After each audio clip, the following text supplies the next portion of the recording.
Hey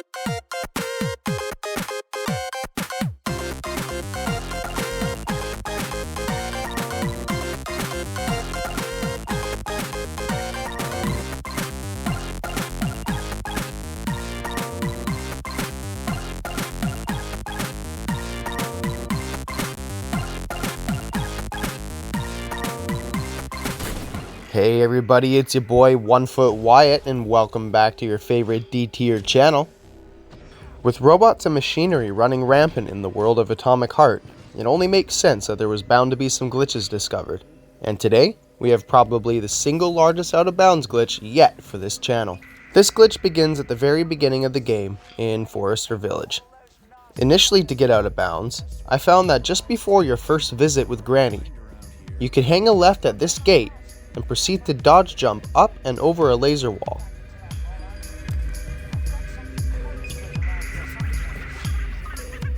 Once over the laser wall and out of bounds, you'd follow the path I'm taking here, making some seriously sketchy jumps along the cliffside in the process.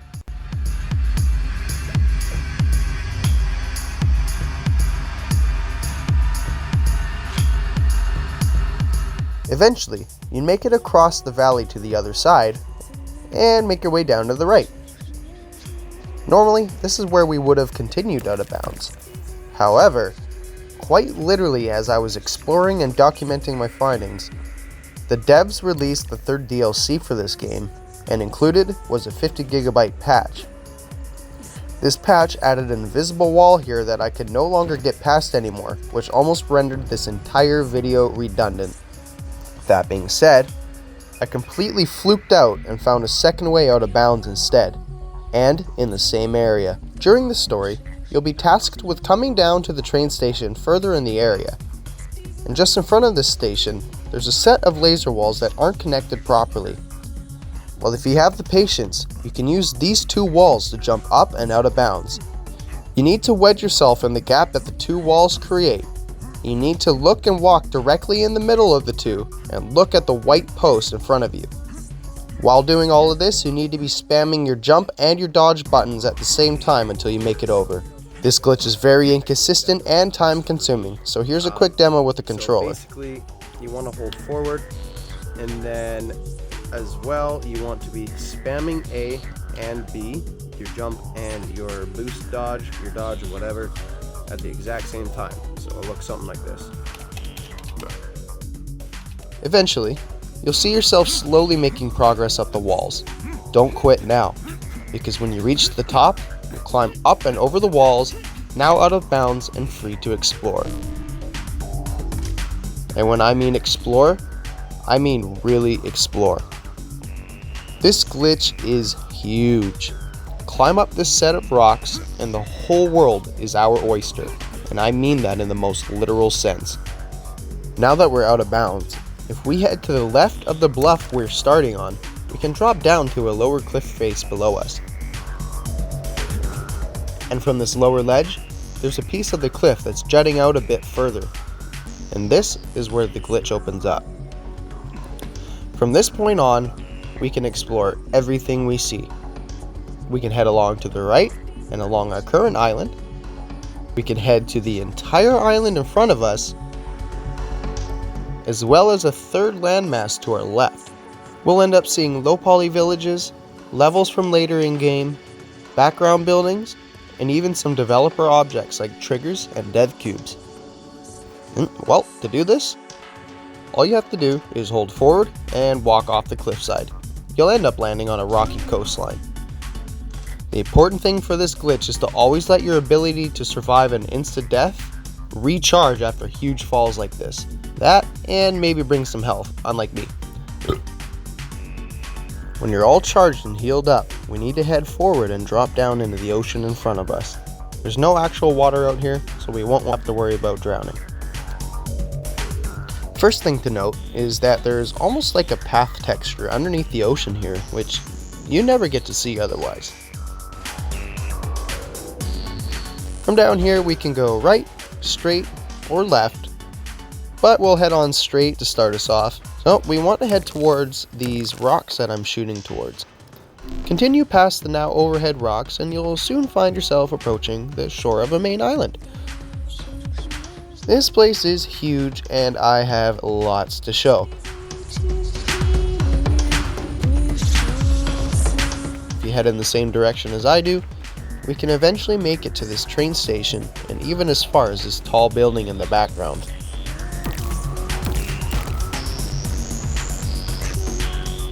Another thing you can find on the way to the station is a long section of fence that was tucked underneath the ground. I have no idea why this is here, and it also disappears if you get too close. That's going to be a recurring theme that we're going to see in this video. On the route to the station, you'll even notice some random rocks that are square in shape. No clue why these are the way they are. Long after the strange rocks, we approach the actual train station, complete with a few low-poly houses surrounding the area. These all vanish when approached, just like the fence previously. The station itself has no collision to it either, so we can't really check it out too much.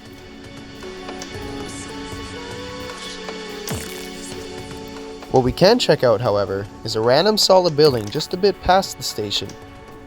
The weird thing about this building, however, is that the second you enter it, the building goes pitch black.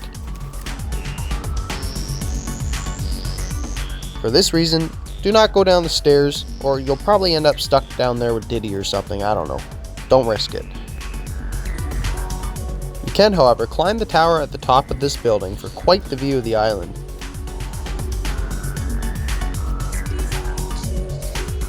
You can see a lot from up here,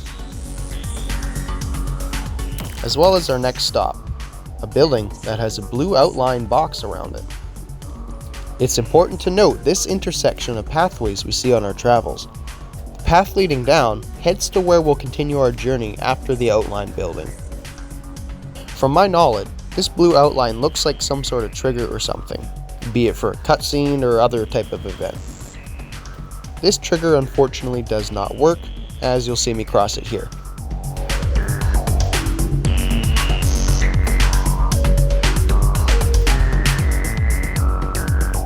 So instead, we'll backtrack a little bit and make our way down the hill from the pathways we saw earlier.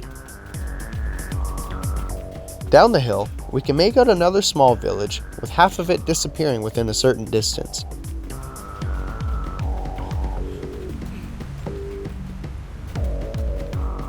When we make it to the road, we can find our next destination, the dam. There's a road that clips below the train that we'll use to make it there. Follow the road long enough and we'll see a bend up the nearby hill. This is the direction we'll head after visiting the dam. Instead, we'll hang a quick right off towards the little river beside us. Conveniently, there's a bit of a pathway on the other side for us to follow up too.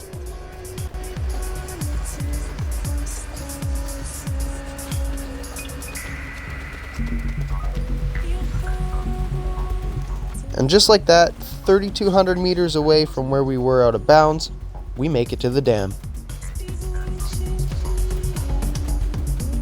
Dropping down into the water behind it gives us access to the dam by climbing up the side.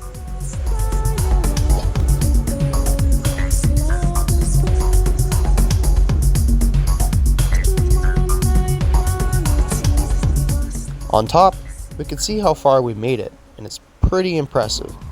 Pretty damn impressive, actually.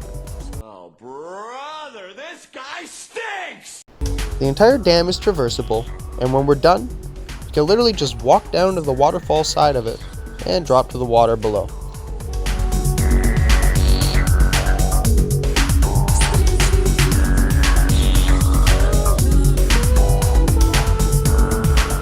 And immediately upon dropping into the water, we might notice that the water here has an incredibly weird moving texture to it. It can even be swam in, which is kind of strange for being this far out of bounds. Well, when we're done having a quick dip, we can continue up the hillside mentioned before.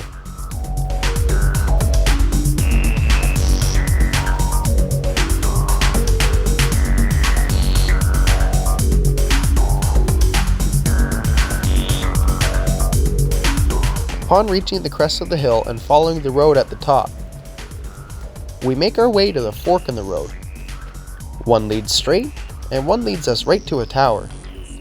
Heading right towards the tower just leads us to falling through the map, so we won't go that way yet.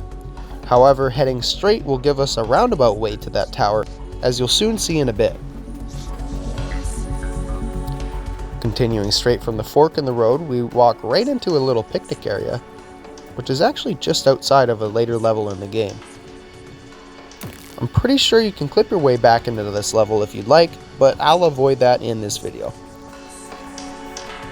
Heading up the mountainside to the left of the level takes us to an interesting area known as Launch Mountain. However, during my out of bounds journey, I believe this may have been patched out in the DLC update, so alas, I recommend you all to go check out a fellow glitch hunter that goes by the name of Flaw. He has some really good footage of the Launch Mountain, and he has gotten to some really cool locations with it. And I believe he was even the one who discovered this. I seriously recommend you check out his videos on the topic. And since I can't show you Launch Mountain myself, I guess I just have to keep showing you some cool out of bounds stuff. So, backtracking a bit and starting from the road, we'll head off towards the right instead and around the outside of the level.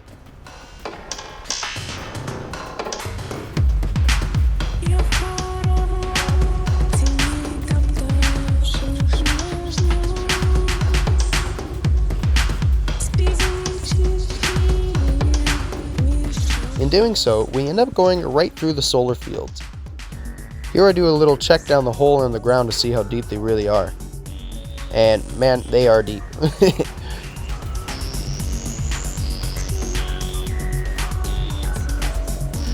Eventually, we make it to the other side of the solar farm, and what do you know? We're near that giant tower we saw earlier. Still can't get there though. Not to mention the mirrors on the solar panels are pretty trippy too.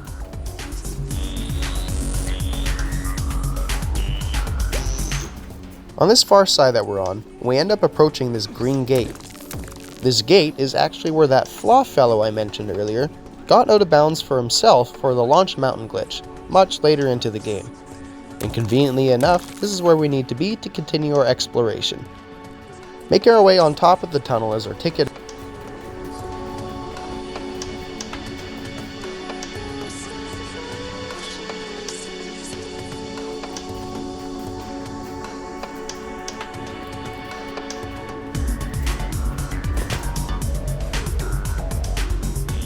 There's a building very far off in the distance with a dev cube under it. I won't comment much on it now, but we will be able to get a closer look shortly. Continuing out of bounds along the rocks, lots of low poly foliage starts appearing off in the distance, some without color. Not to mention the train off to our left too sitting out of bounds. Eventually we do reach another road with some objects under the map nearby. And from here, we need to follow the road up until we reach, you guessed it, another fork in the road. This time, we need to head to the right. However, going forward leads us to this dead dude sitting just out of bounds. Ain't looking too good. So, back to the right pathway. Follow the dirt path up far enough, and the path gets a little wonky. We have another giant cylinder building beside us here, but we'll get to that in a sec.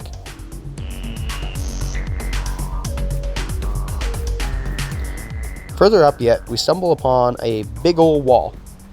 It's not solid though, so we can actually just walk right through it.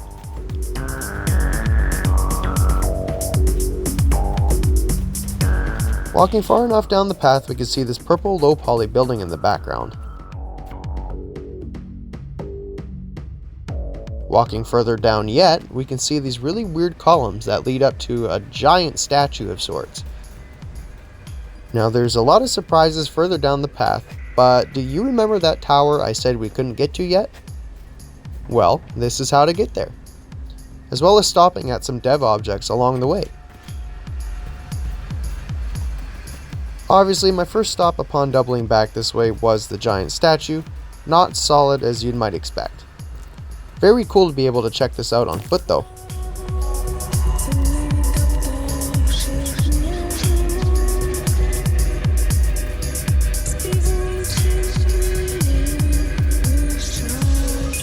Continuing past the statue, we can reach that purple building mentioned before.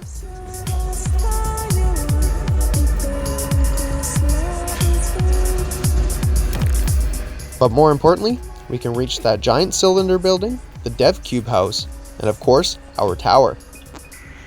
This time, we can actually walk inside the giant cylinder building, and upon doing so, there appears to be another sort of blue trigger box.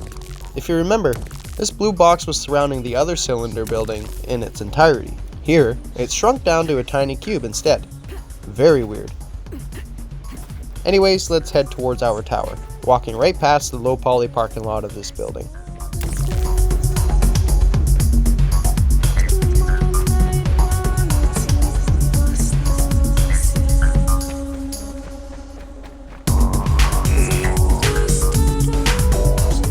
Along our walk, we can notice a lot of oddities in the area, including, but not limited to, floating objects.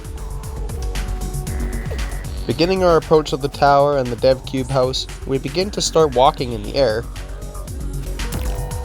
only until we abruptly start to fall. That won't stop us though. From here, our tower is to our left, and our house is to our right. So let's stop at the house first, shall we?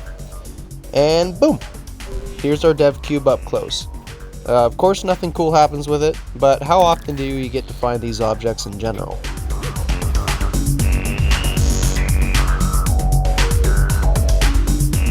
Now let's finally check out that tower.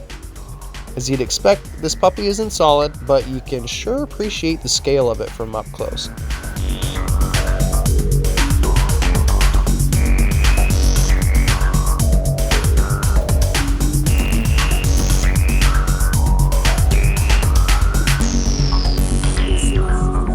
You can walk quite a ways further out behind the tower, however there's nothing really of interest, it's all really just forests and stuff.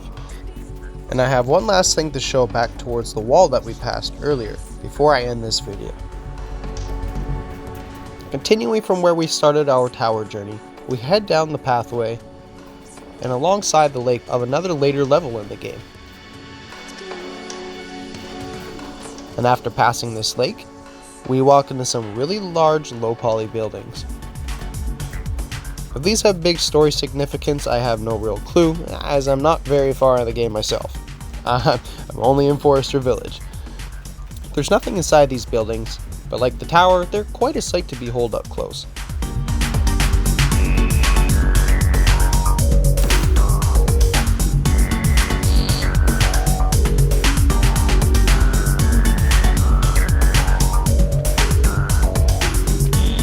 And from these buildings is where I'll leave us off for today, as this video has gotten way too long. Part 2 of this crazy out of bounds glitch, I'll go over the remainder of the island, the entire island on the left, and then the remaining shoreline on the right side where we first got out of bounds. Expect to see more interesting objects like out of bounds polymer, floating objects, and even Granny Zena's hut, but something ain't right with it. Thanks so much for watching this video, y'all, and stay tuned for part 2. You don't want to miss it. Peace.